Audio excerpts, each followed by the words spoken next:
افلاس و تمول یعنی غربت اور خوشحالی کا ایک دردناک مرکب ہونے کے باوجود مجھے میرا بچپن عزیز ہے۔ کبھی کبھی سوچنے لگتا ہوں کہ اگر میرا بچپن مسلسل عمارت میں گزرتا تو میں وہ شدت احساس کہاں سے لاتا جو اچھے ادب کی تخلیق کا نہایت اہم عنصر ہے۔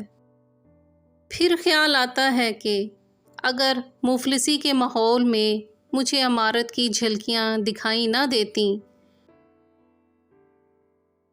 تو تقابل کی وہ تڑپ کہاں سے آتی جس کے بغیر زندگی صرف روتے بسورتے یا صرف ہنستے گزر جاتی ہے۔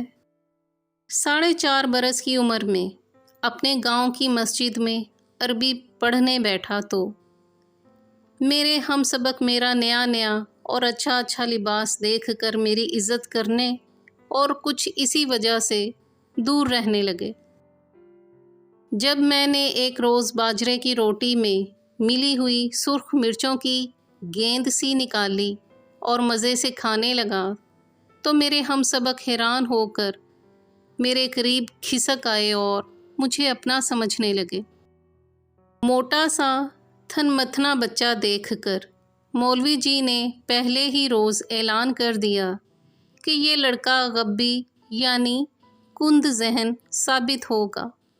موٹے لڑکے ذہین نہیں ہوتے، میرا 60 برس کا تجربہ ہے۔ لیکن یہاں تو امی کی طرف سے ہدایت ملی تھی کہ اچھا نہ پڑھو گے تو ہر روز بعد از دوپہر بھنے ہوئے چنوں اور گڑ کا راشن بند کر دیا جائے گا، اور بیٹا جو بچے نالائق ثابت ہوتے ہیں انہیں مرنے کے بعد دوزخ میں جلایا جاتا ہے۔ ایسے حالات میں جی لگا کر نہ پڑھنا زندگی اور آخرت دونوں سے دشمنی تھی۔ 5 برس کی عمر میں پرائمری اسکول میں داخل ہوا اور پہلی جماعت کے ادنیٰ و اعلیٰ درجوں سے جو مانیٹری شروع کی ہے تو 10ویں جماعت تک یہ ٹور میرے ساتھ رہی۔ اس کے بعد آبکاری کا سب انسپکٹر بنا، پھر ایڈیٹر بنا۔ زندگی کی وہ آسائشیں اور عیاشیاں جو بچپن سے منسوب کی جاتی ہیں اور انسانی جسم کے نشو و نما اور انسانی ذہن کے ارتقاء کے لیے اہم سمجھی جاتی ہیں، وہ میری دسترس سے دور رہی ہیں۔ مجھے یاد ہے کہ ایک دفعہ بہت دیر تک رونے کے بعد جب مجھے ریوڑیاں خریدنے کے لیے ایک پیسہ ملا تھا اور میں آنسوؤں کو ملے بغیر اسی حالت میں ریوڑیاں سے تیل اتار کر ایک ننھی سی کنکری اٹھائی، اس پر ریوڑی شیرینی کو محنت سے رگڑا اور پھر اس پر تل چپکا کر یہ ریوڑی میں نے ایک دوست کو پیش کر دی۔ اس سنگین ریوڑی کو چباتے ہی وہ چلا چلا کر رویا تو آن کی آن میں سارا محلہ میری شرارت کی نوعیت معلوم کر کے کہکہوں سے چھلک اٹھا۔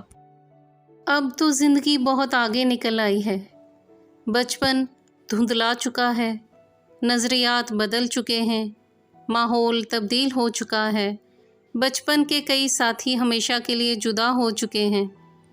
60 برس کا تھا تو ابا جو آخر عمر میں مجذوب سے ہو گئے تھے چل بسے۔ بھائی جان کے بارے میں اتنا یاد ہے کہ ان کا تھپڑ میرے سامنے نیلے نیلے ستاروں کا ایک فوارہ چھوڑ دیتا تھا اور ان کی تھپکی مجھے ان سے لپٹ کر رونے پر مجبور کر دیتی تھی۔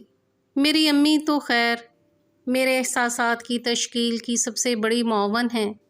انہوں نے مجھے خودداری، صداقت، غیرت مندی اور علو العزمی کے نہایت خاموش مگر بے حد مؤثر سبق دیے، اور اب میں اپنے بچپن کا تصور کرتا ہوں تو یوں محسوس ہوتا ہے جیسے مجھ پر میری امی نے اپنے بازوؤں سے چھاؤں کر رکھی ہے۔ احمد ندیم قاسمی۔ اگر آپ کو ہماری کاوش پسند آئی ہو تو ہماری ویڈیو کو لائک کریں، شیئر کریں اور ہمارے YouTube channel book shelf official کو سبسکرائب کریں۔ شکریہ۔